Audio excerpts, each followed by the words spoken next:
Tsunami মানে সামুদ্রিক জলোচ্ছ্বাস, স্পেলিং আমরা সবাই জানি TSUNAMI। এখন কথাটা হলো ওয়ার্ডটা স্টার্টিং সাউন্ড এস দিয়ে সুনামি, তাহলে ফার্স্ট লেটার এই যে টি আসছে কোথা থেকে। আবার সেকেন্ড যে ওয়ার্ডটা আমি লিখেছি দ্যাট ইজ সাইকোলজি মানে মনোবিজ্ঞান। স্পেলিং যাতে ভুল না হয় আমরা একটা ট্রিক ইউজ করতাম দ্যাট ইজ পিসি চলো যাই। এখানে স্টার্টিং সাউন্ড আসছে সাইকোলজি, এস সাউন্ড আসছে, তাহলে এখানে আমরা ফিটা লিখছি কেন। আবার থার্ড যে ওয়ার্ডটা লিখছি দ্যাট ইজ নো মানে জানা, এখানে ফার্স্ট লেটার কে বা কেন লিখছি এই নিয়েই আজকের আমার ভিডিও। তাহলে ফার্স্ট টু লাস্ট আপনাদের পুরোটাই দেখতে হবে। সো কথা না বাড়িয়ে লেটস গেট স্টার্টেড।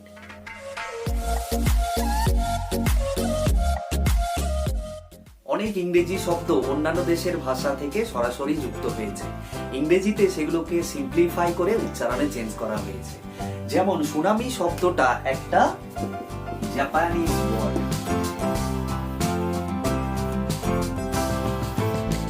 সুনামি একটা জাপানিজ ওয়ার্ড যার মানে এই যে TSU এর মানে হচ্ছে হারবার,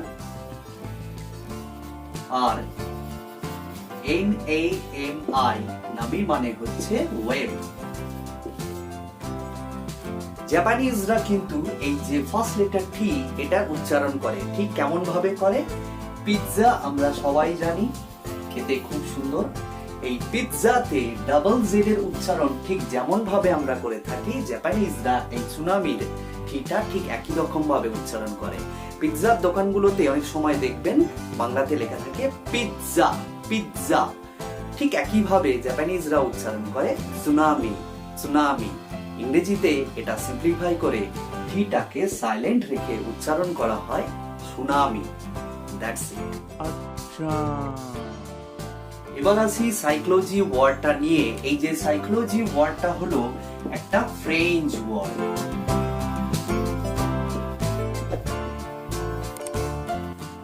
ফ্রেঞ্চরা কিন্তু এই যে সাইকোলজির ফিটা ওদের মতন করে উচ্চারণ করে, সাইকোলজি সাইকোলজি।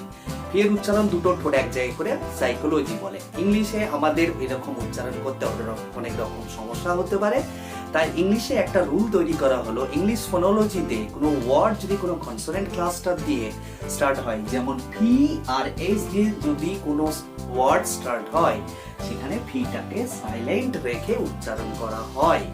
তাই সাইকোলজিতে ফিটাকে সাইলেন্ট রেখে উচ্চারণ করা হয় সাইকোলজি। That's it. মজা আয়া। ঠিক একই রকম ভাবে ইংরেজি কোনো ওয়ার্ডে শুরুতেই যদি KN থাকে, KN এর উচ্চারণ করা যায় না, তাই ফার্স্ট লেটার Kটাকে সাইলেন্ট রেখে উচ্চারণ করা হয়।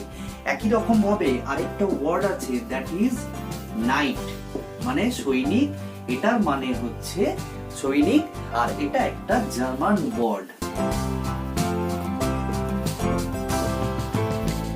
জার্মানরা কিন্তু এই যে খেটার উচ্চারণ করে, ইংরেজিতে সিম্পলিফাই করার জন্য খেটাকে সাইলেন্ট রেখে এই নাইট এইরকম ভাবে উচ্চারণ করা হয়। আপনারা জানলে হয়তো অবাক হবেন, কিছু ইংরেজি ওয়ার্ড তার শুরুতে কিছু লেটার ছিল সেগুলোকে বাদ দিয়ে দেওয়া হয়েছে উচ্চারণের সুবিধার জন্য, সেই স্পেলিং গুলো আর লেখা হয় না।